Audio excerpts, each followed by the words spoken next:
ಬಂಧುಗಳೇ, ಎಲ್ಲರಿಗೂ ಡಾಕ್ಟರ್ ರಾಘವೇಂದ್ರ ಪ್ರಸಾದ್ ಬಂಗಾರಡ್ಕ ಮಾಡುವ ನಮಸ್ಕಾರಗಳು. ಒಂದು ಸಣ್ಣ ಉದಾಹರಣೆಯ ಮೂಲಕ, ಘಟನೆಯ ಮೂಲಕ ಇವತ್ತು ನಾನು ನನ್ನ ಈ ಮಾಹಿತಿ ಕಾರ್ಯಕ್ರಮವನ್ನು ಆರಂಭಿಸ್ತಾ ಇದ್ದೇನೆ.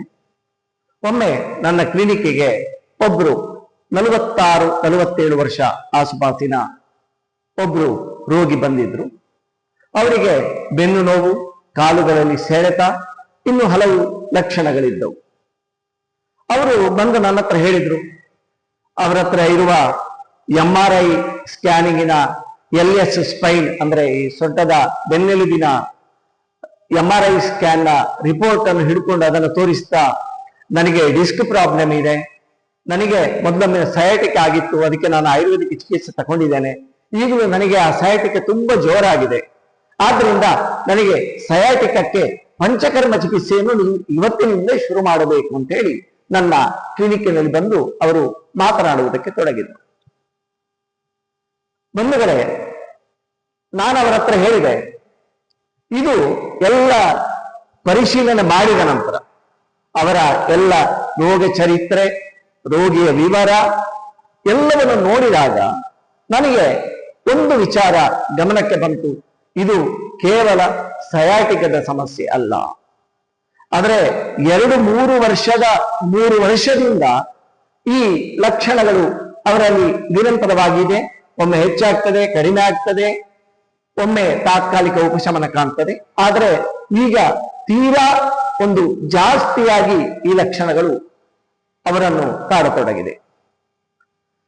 ಇದೆಲ್ಲ ನೋಡಿದಾಗ ಒಂದು ನನಗೆ ಅನಿಸ್ತು, ಇದು ಕೇವಲ ಸಯಾಟಿಕ ವಿಷಯ ಅಲ್ಲ. ಸಯಾಟಿಕ್ ಇರಬಹುದು, ಆದರೆ ಇದರ ಜೊತೆಗೆ ಥೈರಾಯ್ಡ್ ಸಮಸ್ಯೆಯ ಲಕ್ಷಣಗಳು ನನಗೆ ನಿಮ್ಮಲ್ಲಿ ಕಾಣಿಸ್ತಾ ಇದೆ ಅಂತ ಹೇಳಿದೆ. ಅದಕ್ಕೆ ಬೇಕಾದ ತಪಾಸಣೆಗಳನ್ನು ಮಾಡಿಸಿದೆ. ಆದರೆ ಅದರಲ್ಲಿ ಅವರಿಗೆ ಥೈರಾಯ್ಡ್ ಹಾರ್ಮೋನ್ನ ಮಟ್ಟ ಕಡಿಮೆಯಾಗಿರುವುದು, ಅಂದ್ರೆ ನಾವು ಹೈಪೋಥೈರಾಯ್ಡಿಸಮ್ ಅಂತ ಹೇಳಿ ಕರೀತೇವೆ, ಆ ಒಂದು ವಿಷಯ ಪತ್ತೆಯಾಯಿತು. ಈ ಹೈಪೋಥೈರಾಯ್ಡಿಸಮ್ಗೆ ಬೇರೆ ಬೇರೆ ಕಾರಣಗಳಿದೆ. ಆಹಾರದಲ್ಲಿನ ಕೆಲವು ಪೌಷ್ಟಿಕಾಂಶಗಳ ಕೊರತೆ ಕಾರಣ ಇರಬಹುದು, ಲವಣಾಂಶಗಳ ಕೊರತೆ ಕಾರಣ ಇರಬಹುದು. ಆದ್ರೆ ಇವರಲ್ಲಿ ಅದು ಯಾವುದೂ ಕಾರಣ ಆಗಿರದೆ ಆಟೋ ಇಮ್ಯೂನ್ ಡಿಸಾರ್ಡರ್ ಅಂದ್ರೆ ಹಶಿಮೋಟೋಸ್ ಥೈರಾಯ್ಡೈಟಿಸ್ ಅಂತ ನಾವು ಕರಿತೇವೆ, ಆ ಒಂದು ಅಂಶ ಇವರ ರಕ್ತ ಪರೀಕ್ಷೆಯ ಮುಖಾಂತರ ಪತ್ತೆಯಾಯಿತು. ಅಂದ್ರೆ ಆಟೋ ಇಮ್ಯೂನ್ ಡಿಸಾರ್ಡರ್ ಅಂತ ಹೇಳಿದ್ರೆ ನಮ್ಮ ದೇಹದ ಒಳಗೆ ಆಂಟಿಬಾಡಿಗಳು ಉತ್ಪಾದನೆಯಾಗಿ ಥೈರಾಯ್ಡ್ ಗ್ರಂಥಿಯ ಮೇಲೆ ದಾಳಿ ಮಾಡುವಂಥದ್ದು, ಥೈರಾಯ್ಡ್ನ ಕೋಶಗಳ ಹಾನಿಗೆ ಕಾರಣವಾಗಿ ಆ ಥೈರಾಯ್ಡ್ ಹಾರ್ಮೋನ್ನ ಪ್ರಮಾಣ ಕಡಿಮೆಯಾಗುವಂಥದ್ದು. ಇದಕ್ಕೆ ಹಶಿಮೋಟೋಸ್ ಥೈರಾಯ್ಡೈಟಿಸ್ ಅಂತ ಹೇಳಿ ಕರೀತೇವೆ. ಐಟಿಸ್ ಅಂತ ಹೇಳಿದ್ರೆ ಇನ್ಫ್ಲಾಮೇಷನ್, ಅಂದ್ರೆ ಥೈರಾಯ್ಡ್ ಗ್ರಂಥಿ ಊದಿಕೊಳ್ತದೆ, ಥೈರಾಯ್ಡ್ ಗ್ರಂಥಿಯ ಇನ್ಫ್ಲಾಮೇಷನ್ ಅಂದ್ರೆ ಉರಿಯೂತ ಉಂಟಾಗ್ತದೆ. ಇದು ಇದರ ಪ್ರಮುಖವಾದ ಒಂದು ಲಕ್ಷಣ.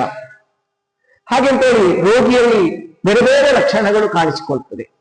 ಹೈಪೋಥೈರಾಯ್ಡಿಸಮ್ ಅಲ್ಲಿ ರೋಗಿಯ ತೂಕ ಹೆಚ್ಚಳ ಆಗುವಂಥದ್ದು, ಮಾಂಸಖಂಡಗಳ ದುರ್ಬಲತೆ, ನಿಶಕ್ತಿ, ಬಲಹೀನತೆ, ಗಂಟುಗಳಲ್ಲಿ ಬಿಗಿತ ಮತ್ತು ಸೆಳೆತ, ತುಟಿ ಮತ್ತು ಚರ್ಮ ಒಣಗುವಂಥದ್ದು, ನಿದ್ರೆಯಲ್ಲಿನ ಸಮಸ್ಯೆ, ನಿದ್ರಾಹೀನತೆ, ಶೀತ, ತಂಪು ಇತ್ಯಾದಿಗಳನ್ನು ಸಹಿಸಿಕೊಳ್ಳುವುದಕ್ಕೆ ಆಗದೇ ಇರುವಂಥದ್ದು, ಕೈಕಾಲುಗಳು ಜುಮ್ಮು ಹಿಡಿದಂತಾಗುವಂಥದ್ದು, ಬೆರಳುಗಳು ಹೀಗೆ ಟೆಟಾನಿ ಅಂತ ಹೇಳ್ತೇವೆ, ಮುದ್ದೆ ಆಗುವಂಥದ್ದು, ಕಾಲುಗಳ ಮೀನಖಂಡಗಳ ಸೆಳೆತ, ಕೈಕಾಲುಗಳು ಹರಿದಂತಾಗುವುದು ಅಂದ್ರೆ ಟಿಂಗ್ಲಿಂಗ್ ಸೆನ್ಸೇಷನ್ ಅಂತ ನಾವು ಹೇಳ್ತೇವೆ.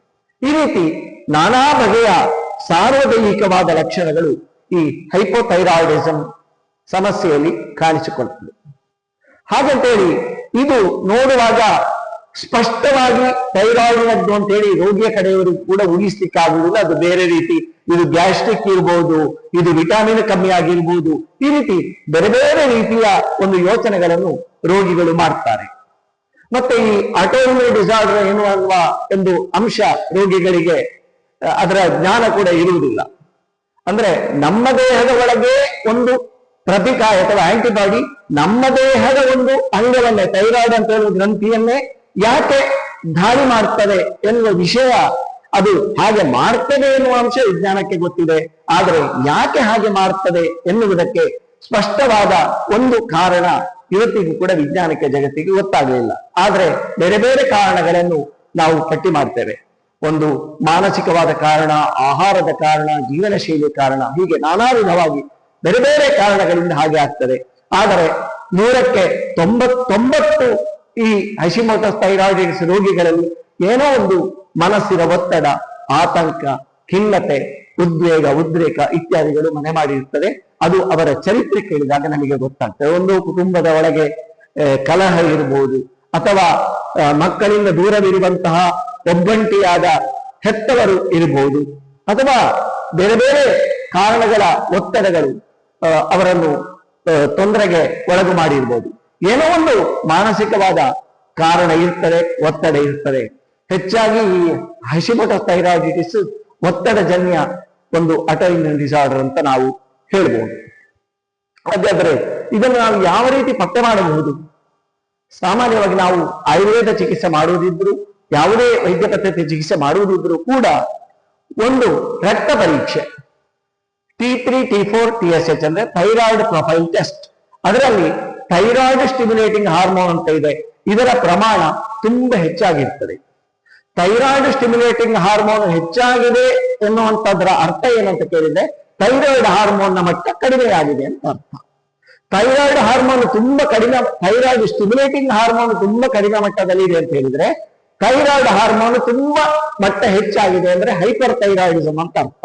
ಸಾಮಾನ್ಯವಾಗಿ ಹಶಿಮೋಟೋಸ್ ಥೈರಾಯ್ಡಿಟಿಸ್, ಹೈಪರ್ ಥೈರಾಯ್ಡಿಸಮ್ ಅಲ್ಲಿ ಈ TSH ಮಟ್ಟ ತುಂಬಾನೇ ಗರಿಷ್ಠ ಅಂದ್ರೆ ಹೆಚ್ಚಿನ ಮಟ್ಟದಲ್ಲಿ ಇರ್ತದೆ. ಅದು ಒಂದು.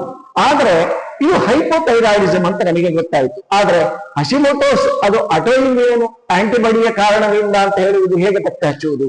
ಅದಕ್ಕೆ ಒಂದು ನಿಖರವಾದ ಪರೀಕ್ಷೆ ಇದೆ, TPO ಆಂಟಿಬಾಡಿ ಟೆಸ್ಟ್ ಅಂತ ರಕ್ತ ಪರೀಕ್ಷೆ. ಅಂದ್ರೆ anti thyroid peroxidase antibody test. Thyroid peroxidase ಅಂತ ಹೇಳಿದ್ರೆ ಒಂದು ಕಿಣ್ವ, ಆ ಕಿಣ್ವ ಥೈರಾಯ್ಡ್ ಹಾರ್ಮೋನ್ ಉತ್ಪಾದನೆ ಆಗುವುದಕ್ಕೆ ಬೇಕು.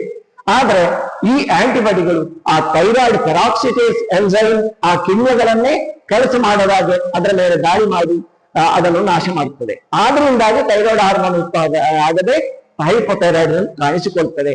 ಹಾಗಾಗಿ ಈ TPO ಆಂಟಿಬಾಡಿ ರಕ್ತದಲ್ಲಿ ಜಾಸ್ತಿ ಮಟ್ಟದಲ್ಲಿ ಇದೆ ಅಂತ ಹೇಳಿದ್ರೆ ಅದನ್ನು ನಾವು ಹಶಿಮೋಟೋಸ್ ಥೈರಾಯ್ಡಿಟಿಸ್ ಅಂತ ಹೇಳಿ ತೀರ್ಮಾನ ಮಾಡ್ತೇವೆ. ಇದು ಈ ಹಶಿಮೋಟೋಸ್ ಥೈರಾಯ್ಡಿಟಿಸ್ ಅನ್ನು ಪತ್ತೆ ಹಚ್ಚುವ ವಿಧಾನ. ಮತ್ತು ಅವರಿಗೆ ಮಾನಸಿಕವಾದ ಈ ಒತ್ತಡ ಎಲ್ಲ ಕಡಿಮೆ ಆಗಲಿಕ್ಕೆ ಕೌನ್ಸೆಲಿಂಗ್, ಸಾಂತ್ವನ ಇತ್ಯಾದಿಗಳನ್ನು ಕೂಡ ನಾವು ಮಾಡಬೇಕಾಗ್ತದೆ. ಮತ್ತು ಎಷ್ಟೋ ಜನರಿಗೆ ಇದು ಥೈರಾಯ್ಡ್ ಹಾರ್ಮೋನ್ ನ ಸಪ್ಲಿಮೆಂಟ್ ಕೊಟ್ರೆ, ಥೈರಾಯ್ಡ್ ಹಾರ್ಮೋನ್ ನ ಮಾತ್ರೆ ಕೊಟ್ರೆ ಅಲ್ಲಿಗೆ ಮುಗೀತದೆ ಅಂತ ತಿಳ್ಕೊಳ್ತಾರೆ. ಆದ್ರೆ ಅಷ್ಟೇ ಅಲ್ಲ, ಈ ಆಟೋಇಮ್ಯೂನ್ ಆಂಟಿಬಾಡಿಯನ್ನು ಅದನ್ನು ಸಮರ್ಪಕವಾಗಿ ನಿರ್ವಹಣೆ ಮಾಡುವುದಕ್ಕೆ ಆಂಟಿ ಆಕ್ಸಿಡೆಂಟ್ ಅಂಶಗಳಿರುವಂತಹ ಔಷಧಗಳು ಮತ್ತು ಈ ಪೌಷ್ಟಿಕಾಂಶಗಳ ಕೊರತೆಯನ್ನು ನೀಡುವಂಥದ್ದು, ಇದು ಎಲ್ಲವೂ ಕೂಡ ಅದನ್ನು ನಿಭಾವನೆ ಮಾಡುವಲ್ಲಿ ನಮಗೆ ಅಗತ್ಯವಾಗ್ತದೆ. ಮತ್ತು ಈ ಆಟೋಇಮ್ಯೂನ್ ಡಿಸಾರ್ಡರ್, ಹಶಿಮೋಟೋಸ್ ಥೈರಾಯ್ಡಿಟಿಸ್ ಅಂತ ಕಾಯಿಲೆಗಳನ್ನು ನಿಭಾಯಿಸುವಂತಹ ಅತ್ಯುತ್ತಮ ವಿಧಾನಗಳು ಅದು ಆಯುರ್ವೇದದಲ್ಲಿ ಇದೆ. ಬಹಳ ಜನರಿಗೆ ಇದು ಗೊತ್ತಿಲ್ಲ. ಒಬ್ಬೊಬ್ಬರ ವೈದ್ಯರ ಅಪ್ರೋಚ್ ಕೂಡ ಒಂದೊಂದು ಇರ್ತದೆ. There are different approaches. ಒಬ್ಬ ವೈದ್ಯ ನೋಡುವುದಕ್ಕಿಂತ ಇನ್ನೊಬ್ಬ ವೈದ್ಯನ ದೃಷ್ಟಿಕೋನ ಭಿನ್ನವಾಗಿ, ಆ ದೃಷ್ಟಿಕೋನದಲ್ಲಿ ಅವನು ಚಿಕಿತ್ಸೆ ಮಾಡಿದಾಗ ಆಗ ರೋಗಿಯ ಕಾಯಿಲೆ ಗುಣವಾಗುವ ಸಾಧ್ಯತೆಗಳು ಕೂಡ ಇರ್ತದೆ.